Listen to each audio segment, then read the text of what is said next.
ஜல்லிக்கட்டு போட்டி மீதான தடையை நீக்க வலியுறுத்தி மதுரை எல்லிஸ் நகரில் உள்ள பிஎஸ்என்எல் செல்போன் டவரில் ஏறி போராட்டத்தில் இளைஞர்கள் ஈடுபட்டு வருகிறார்கள். இது குறித்து அங்குள்ள நமது செய்தியாளர் ஆல்வினிடம் கூடுதல் தகவல்களை கேட்டு தெரிந்து கொள்ளலாம். ஆல்வின், தற்போதைக்கு இந்த செல்போன் டவரில் ஏறி போராட்டத்தில் ஈடுபட்டு வருபவர்கள் யார், எத்தனை பேர் இந்த போராட்டத்தில் ஈடுபட்டு இருக்காங்க, என்னென்ன கோரிக்கைகள் அவங்க வச்சிருக்காங்க? மனோஜ், தொடர்ச்சியாக தமிழகம் முழுவதும் ஜல்லிக்கட்டுக்கு ஆதரவான போராட்டம் தற்போது நடைபெற்று வருகிறது.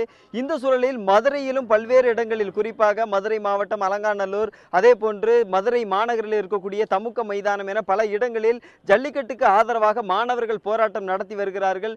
இந்த சூழலில் தற்போது மதுரை மாநகரில் இருக்கக்கூடிய எல்லிஸ் நகரில் செல்போன் டவரில் ஏறி ஆறு மாணவர்கள் தங்களுடைய கோரிக்கையை வலியுறுத்தி, அதாவது ஜல்லிக்கட்டை நடத்த வேண்டும், பீட்டா அமைப்பை தடை செய்ய வேண்டும் உள்ளிட்ட முழக்கங்களை அந்த செல்போன் டவரில் இருந்து எழுப்பியவாறே தொடர்ச்சியாக இந்த போராட்டத்தில் ஈடுபட்டு வருகிறார்கள். அவர்கள் காலை 6 மணி முதலே இந்த செல்போன் டவர் மீது ஏறி போராட்டத்தில் ஈடுபட்டு வருவதாக இந்த பகுதியில் இருக்கக்கூடிய மக்கள் தெரிவித்திருக்கிறார்கள். இது குறித்த கருத்துக்களை இங்கு இருக்கக்கூடிய மக்களோடு நான் பேசி தெரிந்து கொள்ளலாம். அதாவது அந்த செல்போன் டவரில் ஏறி போராடக்கூடிய மாணவர்களுடைய நண்பர் கார்முகில் இருக்கிறார். அவரோடு அவர்கள் தொலைபேசியில் பேசியிருக்கிறார்கள். அவர்களிடம் இது குறித்த கருத்துக்களை கேட்கலாம். சார் வணக்கம். உங்ககிட்ட அவங்க போனில் பேசும்போது என்ன சொன்னாங்க, என்ன மாதிரியான கோரிக்கைகளை வலியுறுத்துறதா சொன்னாங்க? நாங்கள் டவரில் மேலே ஏறி இருக்கோம், இந்த மாதிரி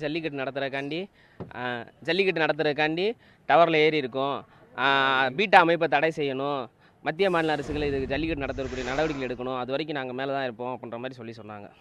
நிச்சயமாக அவர் கூறிய கருத்துக்களை கேட்டும் தொடர்ச்சியாக அவர்களும் இந்த ஜல்லிக்கட்டை நடத்த வேண்டும், பீட்டா அமைப்பை தடை செய்ய வேண்டும் உள்ளிட்ட கோரிக்கைகளை அந்த வலியுறுத்தி தான் தொடர்ச்சியாக அவர்களும் இந்த முழக்கங்களையும் எழுப்பி வருகிறார்கள். தற்போது இந்த இடத்தில் அவர்களை காவல்துறையினர் கீழே இறக்குவதற்கான முயற்சியில் ஈடுபட்டு வருகிறார்கள். தொடர்ச்சியாக அவர்களோடு பேசியும் வருகிறார்கள். ஆனால் காவல்துறையினர் இந்த செல்போன் டவர் மீது ஏறி அவர்களை காப்பாற்றும் முயற்சியில் ஈடுபட்ட போது காவலர்கள் செல்போன் டவரில் ஏறுவதற்கு அவர்கள் தொடர்ச்சியாக எதிர்ப்பு தெரிவித்தார்கள். இருந்த பொழுதிலும் தொடர்ச்சியாக அந்த 6 மாணவர்களும் தங்களுடைய கோரிக்கை நிறைவேறும் வரை தங்களுடைய போராட்டம் தொடரும் என்று தற்போது தெரிவித்திருக்கிறார்கள். இருந்த பொழுதிலும் இங்கு இருக்கக்கூடியவர்கள் தெரிவித்த கருத்து என்ன என்று சொன்னால், அவர்களுக்கு தேவையான உணவு, மற்றபடியான தண்ணீர் தேவைகளை எல்லாம் தங்களோடு வைத்திருப்பதாகவும் தெரிவித்திருக்கிறார்கள். தொடர்ச்சியாக அவர்கள் அந்த முழக்கங்களையும் எழுப்பி வருகிறார்கள். அந்த நேரடி காட்சிகளை தான் தற்போது நாம் பார்த்து கொண்டிருக்கிறோம். மனோஜ், ஆல்வின், இந்த செல்போன் டவர் மீது ஏறி போராட்டத்தில் ஈடுபட்டவர்களை கீழே இறக்கிறதுக்கு என்ன விதமான நடவடிக்கைகள் மேற்கொள்ளப்பட்டிருக்கு? ஏதாவது நடவடிக்கை முதல்ல மேற்கொள்ளப்பட்டிருக்கிறதா? அவர்களோடு சமாதானம் ஏதாவது பேசப்பட்டு கொண்டிருக்கிறதா ஆல்வின்?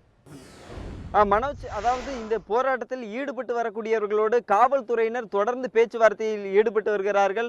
அதாவது கீழிருந்து ஒளிபெருக்கியின் மூலமாக, சிறிய அளவிலான ஒளிபெருக்கியின் மூலமாக அவர்கள் அந்த போராட்டத்தில் ஈடுபட்டிருக்கக்கூடிய மாணவர்களோடு பேசி வருகிறார்கள். தற்போது இந்த இடத்திற்கு தீயணைப்புத்துறை வீரர்களும் வந்து அவர்களை இறக்குவதற்கான முயற்சியில் ஈடுபட்டிருக்கிறார்கள்.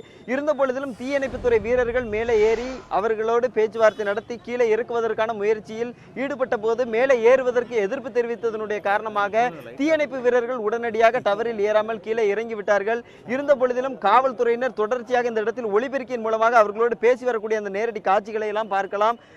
இந்த இடத்தில் தற்போது காவல்துறையினர் ஏறத்தாழ ஒரு 25க்கும் மேற்பட்ட காவல்துறையினர் இந்த சம்பவ இடத்திற்கு வருகை தந்திருக்கிறார்கள். அவர்கள் முன்னதாகவே வருகை தந்திருக்கிறார்கள். ஏனென்று சொன்னால் 6 மணியிலிருந்து இந்த போராட்டம் நடைபெறுவதனுடைய காரணமாக தற்போது தீயணைப்பு வீரர்கள் மற்றபடியான காவல்துறையினரும் இந்த சம்பவ இடத்திற்கு வந்திருக்கிறார்கள். தொடர்ச்சியாக அவர்களோடு பேச்சுவார்த்தையும் நடத்தி வருகிறார்கள்.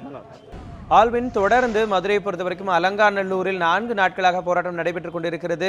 தமுக்க மைதானத்தில் 2 நாட்களாக இந்த போராட்டம் நீடித்துக் கொண்டிருக்கிறது. இதெல்லாம் ஒரு பக்கம் இருந்தாலும் அவர்கள் இந்த செல்போன் டவர் போராட்டத்தில் ஈடுபடுவதற்காக ஏன் இந்த ஒரு முடிவை எடுத்திருக்கிறார்கள் என்பது தொடர்பாக ஏதாவது அவர்கள் தெரிவித்திருக்கிறார்களா ஆல்வின்? அதாவது செல்போன் தொடர்ச்சியாக ஆங்காங்கே மாணவர்கள் போராட்டத்தில் ஈடுபட்டு வந்தாலும் கூட இந்த இடத்தில் இதுவரை மத்திய மாநில அரசுகள் மாணவர்களோடு சென்னையில் நடைபெறக்கூடிய போராட்டத்திலும் சரி, மற்றபடியாக தமிழகத்தினுடைய பல்வேறு இடங்களில் நடைபெற்று வரக்கூடிய மாணவர்களுடைய போராட்டத்திற்கு அரசு தரப்பில் எந்த விதமான பேச்சுவார்த்தையில் உடன்பாடு எட்டப்படவில்லை. அதே போன்று உரிய பதில் என்பது அரசிடமிருந்து கிடைக்கப்பெறவில்லை. அதனுடைய காரணமாகத்தான் இது போன்ற ஒரு போராட்டத்தில் தாங்கள் ஈடுபட்டிருப்பதாக தெரிவித்திருக்கிறார்கள். ஆகவே இது போன்ற தங்களுடைய போராட்டம் அறவழியில் தான் தொடர்வதாகவும் அவர்கள் மீண்டுமாக இந்த இடத்தில் தெரிவித்திருக்கிறார்கள். அவர்கள் பேசிய ஒரு வீடியோ என்பது தற்போது வெளியாகி இருக்கிறது. அதிலும் கூட தங்களுடைய போராட்டம் தொடர்ச்சியாக நடைபெறும், ஜல்லிக்கட்டுக்கு ஆதரவான இந்த போராட்டம் தங்களுடைய கோரிக்கை நிறைவேறும் வரை போராட்டம் என்பது தொடரும் என்றும் அவர்கள் தெரிவித்திருக்கிறார்கள். தொடர்ச்சியாக தங்களுடைய போராட்டம் நீடிக்கத்தான் வாய்ப்பு. ஆகவே அரசு விரைந்து நடவடிக்கை எடுக்க வேண்டும் என்ற கோரிக்கையும் முக்கியமாக வலியுறுத்தி இருக்கிறார்கள். மனோஜ்,